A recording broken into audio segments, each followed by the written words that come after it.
افغانستان در آستانه برگزاری نشست مهم استانبول قرار دارد. شماری به این باور است که نشست به نحو سرنوشت صلح افغانستان را تعیین خواهد کرد.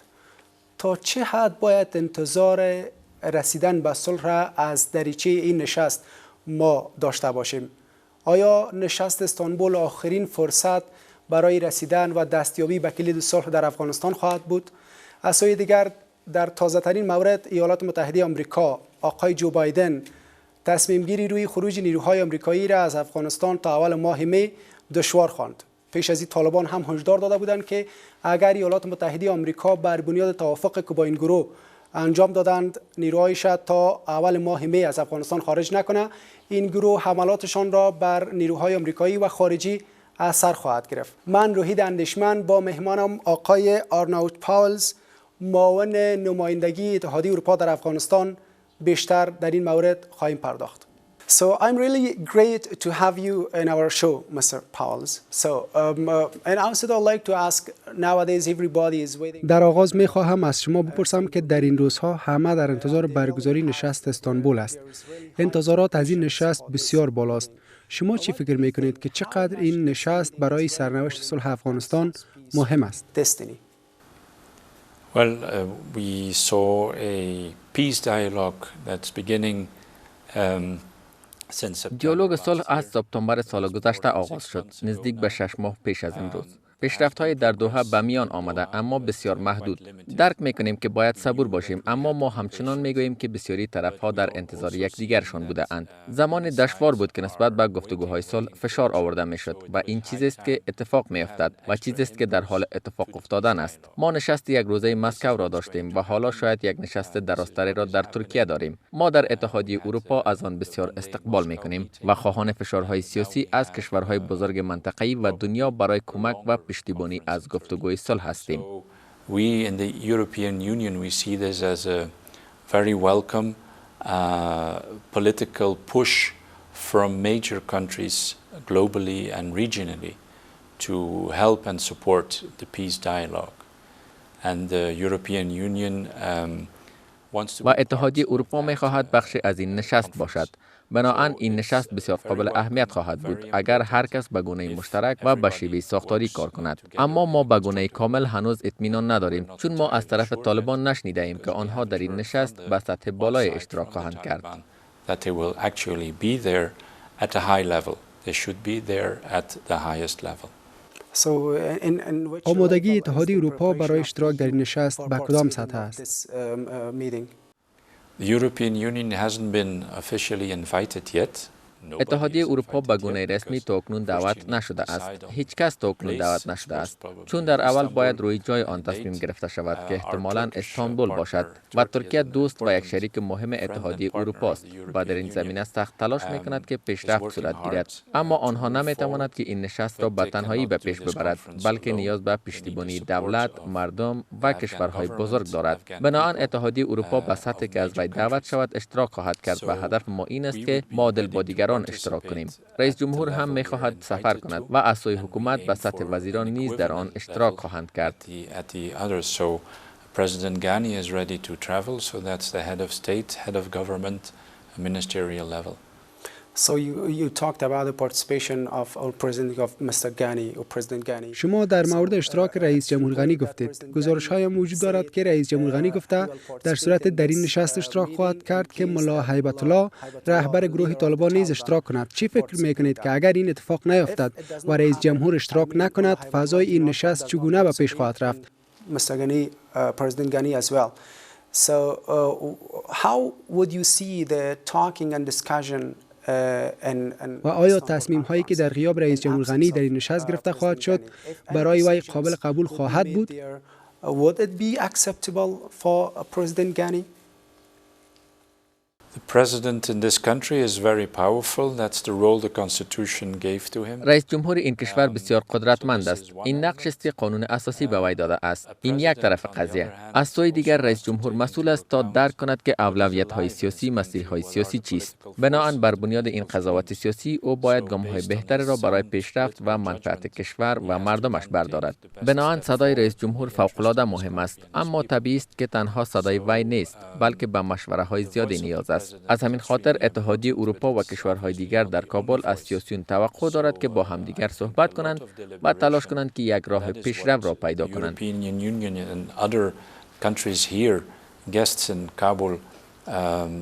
Expect from politicians that they talk together, all of them, and try to find a way forward. And we see movement on that in the last couple of weeks. و ما چنین رویکرد را در هفته‌ها و ماه‌های اخیر دیده‌ایم که رهبران گفتگو کردند. من می‌خواهم یک مسئله دیگر را نیز بیان کنم. بسیاری از این رهبران مردها بودند. یکی از موضوعهای مهم برای اتحادیه اروپا در تمام گفتگوهای سال شمولیت خانم‌ها در تصمیم‌گیری هاست که بسیار مهم است. بنابراین این تنها با اشتراک و سهم‌گیری خانم‌ها در نشست‌ها خلاصه نمی‌شود، بلکه در شکل تصمیم‌گیری‌ها نیز مهم است. It's also about shaping the decisions. So we heard that Turkey advocates a 30%.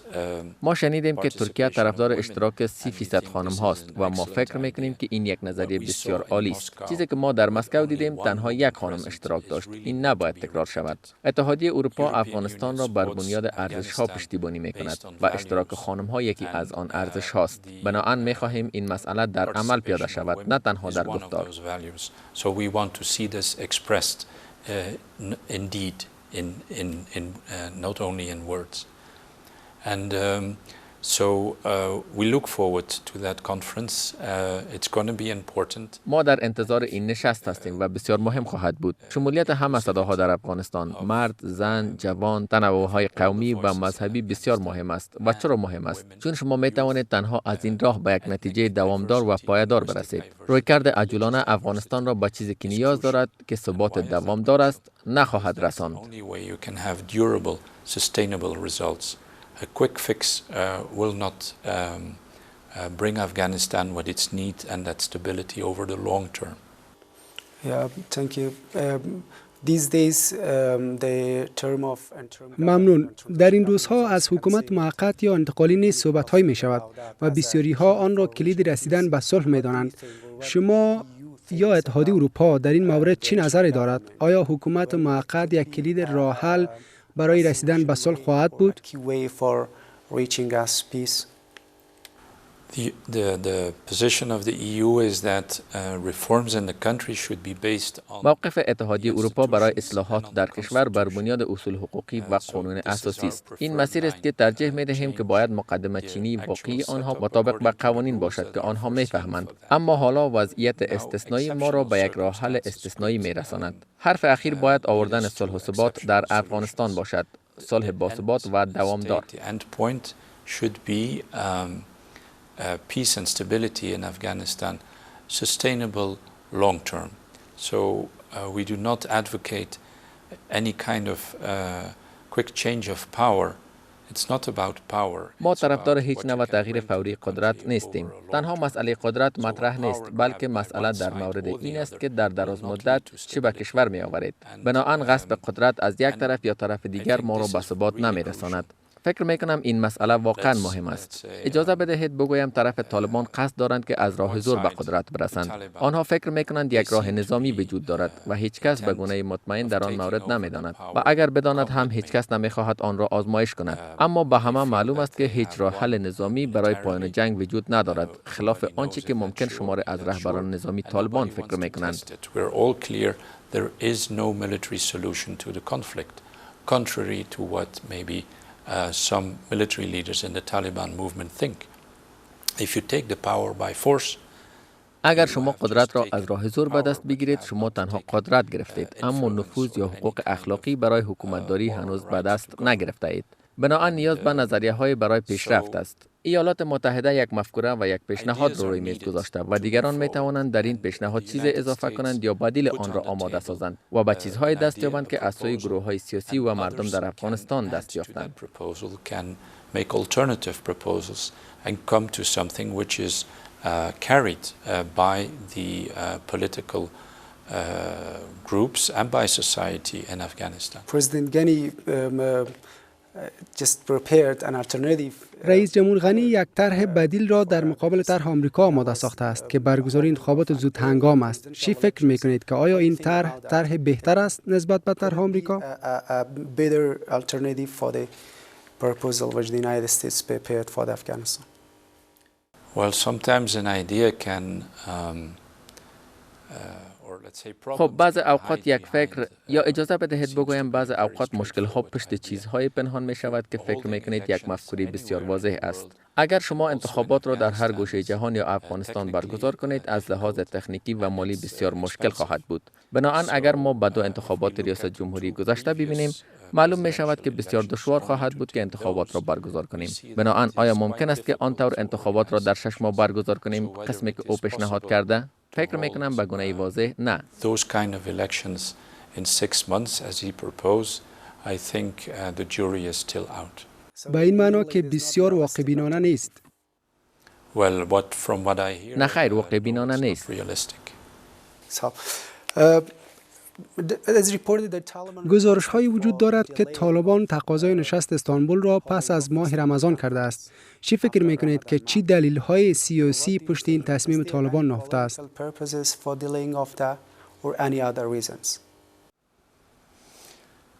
If the timing of the conference as such is not the main point. زمان این نشست آنقدر موضوع اصلی نیست. چه حال برگزار شود، چه هفته آینده، 3 هفته بعد، اول رمضان، وسط و یا آخر رمضان. اما مسئله مهم شمار اشتراک کنندگان و سطح اشتراک کنندگان است. اگر حرکت طالبان نیاز به زمان زیاد برای آماده شدن دارند و می‌خواهند یک نماینده خوب به سطح رهبران بلندپایه داشته باشند، چرا باید منتظر نمانیم؟ اما انتظار ماندن برای چیز خوب نیست. is not good. I do want to stress that من میخواهم تاکید کنم که ما وسیله اصلی گفتگوها را در دوحه میبینیم. بنابراین ترکیه میخواهد گفتگوی دوحه را تقویت کند، نمیخواهد جاگزین دوحه شود. بنابراین نشست ترکیه به خاطر این نیست که گفتگوهای دوحه متوقف شود.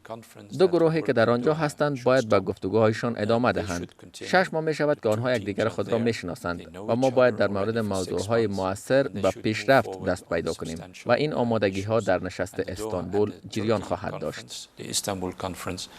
That preparation will continue. So don't you think the Taliban requesting of Taliban for delaying of فکر نمی کنید که درخواست طالبان برای به تعویق انداختن نشست استانبول از بحر این باشد که این گروه ببیند آیا آمریکا تا اول می نیروهایشان را از افغانستان خارج می کند یا نه، که پس از آن بر بنیاد تصمیم آمریکا با یک تصمیم قطعی در این نشست اشتراک کند؟ come to the Istanbul conference with a firm determination. That is certainly a possibility. ممکن این یک احتمال دقیق باشد، هرچند توافق خروج نیروهای خارجی از افغانستان میان امریکا و طالبان امضا شد. یک توافق میان دو طرف بود. چیزی که ما در اتحادیه اروپا نسبت به آن باورمند هستیم این است که طالبان بسیار یک برداشت ظریف از توافق نامه دارند. در توافقنامه بسیار عناصر برای دیدن است، مثل گفتگوهای صلح و کاهش خشونت‌ها، و از این بابت ما بسیار راضی نیستیم. سطح بسیار بالای خشونت‌ها ادامه دارد. طالبان میگویند که سطح خشونت‌ها را کاهش داده اند و این واقعیت است، اما این هم واقعیت است که سطح خشونت‌ها فوق‌العاده بالاست. And on that front we are really not happy. The very high level of violence, the Taliban say we reduce the level of violence, and that's true. But it's also true that it remains extremely high. So the targeted killings و فکر میکنم که کشتار هدفمند غیر نظامیان بر ضد تمام ارزش‌های انسانی است و این واقعا یک عمل خلاف توقع است از سوی آنها. بنابراین باید به گونه کامل و فوری متوقف شود و ممکن نتایج هم با کشتار هر یک اینها وجود داشته باشد.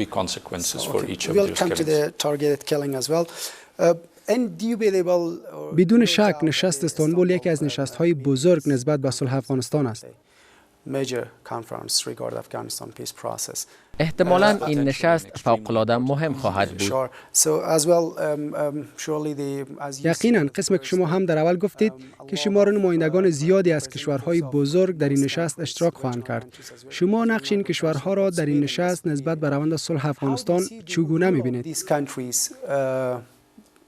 For Afghanistan peace process? Well, the most important participants are Afghan participants. مهمترین اشتراک کنندگان این نشست اشتراک کنندگان افغان هستند که نزدیک به گفتگوهای صلح افغانستانند. در اطراف آن سه قدرت بزرگ جمع هند و پاکستان خواهد بود و البته که کشورهای میزبان مثل ترکیه و قطر. در عین حال ما درک میکنیم که اشتراک کنندگان این نشست نباید بیش از حد زیاد باشند و به خاطر یک گفتگوی معنادار، فعال و مفید اشتراک کنندگان نباید بیش از حد کم هم باشند. It should also be not too small. I'd just like to state that the European Union is the first. من میخواهم بگویم که اتحادیه اروپا نخستین کمک کننده غیر نظامی در افغانستان است. بنابراین برای شکوه دوامدار در افغانستان بسیار مهم است که بخشی از این تلاش باشیم. تمام اشتراک کنندگان باید نقش ساختاری بازی کنند. اشتراک کنندگان باید به قدر کافی زیاد باشند، اما نه بیش از حد.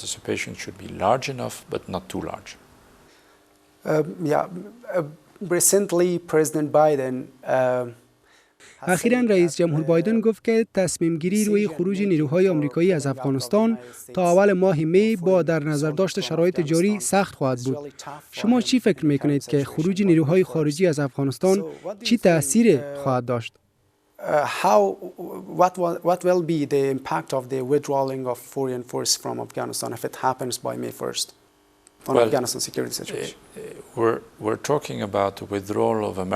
شما در مورد خروج نیروهای خارجی صحبت میکنید. هر سوال در مورد خروج مربوط به رهبران امریکا می شود که باید پاسخ بگویند و آنها به گونه مداوم تا حال جواب داده اند. ما تا اکنون چیزی نمیفهمیم، اما من فکر می کنم که این مسئله بسیار واضح است و هر کس آن را می داند که شما نمیتوانید در جریان 4 هفته 10,000 سرباز را همراه با وسایلشان خارج کنید. You cannot withdraw 10,000 people with all their material. Another similar question is the نشست وزیران خارجه و دفاع ناتو چند ماه پیش برگزار شد که بخشی این نشست روی تصمیم گیری روی خروج و یا حضور نیروهای ناتو در افغانستان بود، اما نتوانستند در آن مورد تصمیم بگیرند. شما چی فکر میکنید که چی چیزی باعث شده که تصمیم گیری روی خروج نیروها را دشوار بسازد؟ It's tough for them to get a firm decision whether to stay in Afghanistan or out.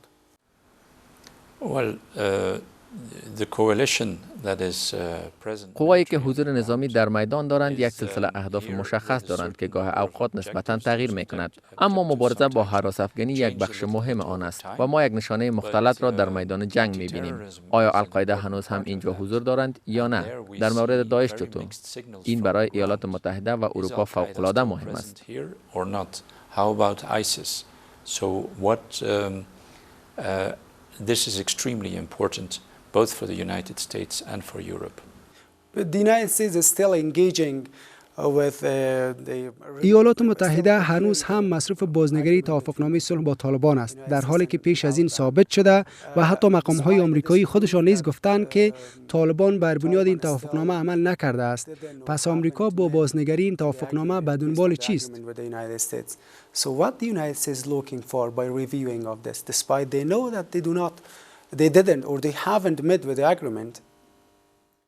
United States is the primary international partner. ایالات متحده شریک اصلی اتحادیه اروپا به شمار می رود. هفته گذشته یک نشست بسیار مهم میان وزیر خارجه آقای بلینکن و وزیر خارجه اتحادیه اروپا آقای جوزف بوریل که رئیس بسیار بزرگ من هم است صورت گرفت. آنها سفر به جهان کردند با صحبت‌هایشان در مورد موضوعهای مختلف به شمول افغانستان و توافق کردند که امریکا و اتحادیه اروپا بر سر این مسئله با همدیگر کار خواهند کرد و نظریاتشان را تبادله کردند. بنابراین چیزی را که امریکا تصمیم بگیرد بر اعضای اتحادیه اروپا و نیروهایی که در میدان جنگ هستند هم تاثیر خواهد گذاشت. ما مشغول گفتگوهای مداوم هستیم، اما بسیار فرق قائل شویم میان حضور سیاسی مثل اتحادیه اروپا و حضور نظامی کشورها. تصمیم نظامی یک تصمیم ملی است. ما در مورد زندگی ها صحبت میکنیم و این تصمیم های ملی است که بر بنیاد یک شمار ملاحظات مشخص گرفته می شود. In military decisions, it's a national decision. We're talking about lives. So these are national decisions taken on a certain number of considerations. Yeah. Thank you. تشکر. حالا می خواهم که نظر شما را در مورد قتل های هدفمند داشته باشم. هیچ کس مسئولیت آن را نمیگیرد. شما کی را مقصر می دانید؟ Who do you blame for? We don't have, we're not ما قدرت نظامی نداریم، واحد استخباراتی هم نداریم، بنابراین نمیدانیم. اما میدانیم که طالبان از یک سو ادعای نفوذ بیشتری دارند. آنها در آن مورد نشان میدهند و میبالند و از سوی دیگر میبینیم که قربانیان قتل های هدفمند دقیقاً افرادی هستند که با ایدئولوژی طالبان هم قطار نیستند، مثل خبرنگاران و آزادی بیان. شما واقعا یک وظیفه خطرناک دارید. من با استفاده از این فرصت میخواهم قدردانی خود را برای شجاعت تمام شما ابراز کنم، چون آزادی بیان در افغانستان یکی از آن دستاوردهاست. To the courage all of you have, because the free expression in Afghanistan is one of those famous gates. So the targeted killings are بنابراین قتل های هدفمند به گونه واضح یک جنایت جنگی است، جنایت است و مجرمان آن باید تحقیق و اعدام شوند و این سالها و سالها ادامه پیدا خواهد کرد. حتی اگر طالبان قدرت را بگیرند، رهبرانشان مسئول این قتل ها خواهند بود. Yeah. So on the last question with two parts. Does EU have any plan? پرسش اخیر من البته با دو جزء. اول این که آیا اتحادیه اروپا طرحی برای حفاظت جان خبرنگاران دارد و آیا شما در مورد تلاش‌های صلح نسبت به افغانستان خوشبین هستید؟ Regard the Afghanistan peace process. Really two different questions, but I'd like to have. Yes. First on the protection of journalists and other نخست در مورد حفاظت خبرنگاران و دیگر کسانی که هدف قرار می‌گیرند. ما از کسانی که چنین جنایت را انجام می‌دهند می‌خواهیم که دست بردارند، چون جرم است که باید پیگیری شود. بنابراین دست بردارید. ما از دولت می‌خواهیم تا تلاش‌هایی را که انجام داده می‌تواند انجام دهد. می‌فهمیم که دولت همه چیز را انجام داده نمی‌تواند، اما می‌تواند چیزهای مشخصی را انجام دهد. و ما یک نشست بسیار خوب با رئیس جمهور غنی و معاون او در این مورد داشتیم. آنها در این زمینه بسیار حساس هستند.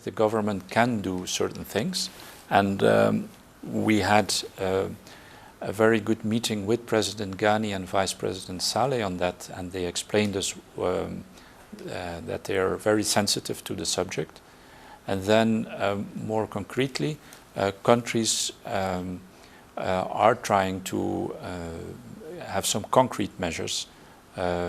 For example, کشورها تلاش دارند که اقدام‌های واقعی انجام دهند. به گونه مثال فراهمسازی آموزش. شما نمی‌شود در برابر آن آموزش ببینید، اما می‌شود برای توجه و احتیاط در مقابل هر فعالیت خطرناک در ماحولتان آموزش ببینید. این چیزهایی است که ما به گونه واقعی آن را انجام می‌دهیم. در مورد پرسش شما که آیا من در مورد گفتگوهای صلح خوشبین هستم؟ بله، من بیشتر از گذشته خوشبین هستم. چون ما می‌بینیم روندی که آنجا جریان دارد، طالبان نشانه‌های از علاقه‌مندی برای پیدا کردن یک توافق نشان داده‌اند. اما حرکت طالبان متحدانه نیست، شکنندگی‌های هم دارد. شمار از آنها تنها می‌خواهند به قدرت برسند، اما شمار دیگرشان می‌گویند بله قدرت، اما از راه توافق، و این بخش را ما سیاسی می‌نامیم.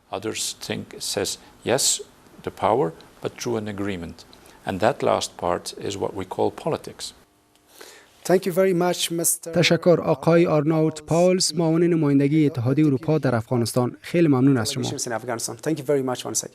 You're welcome.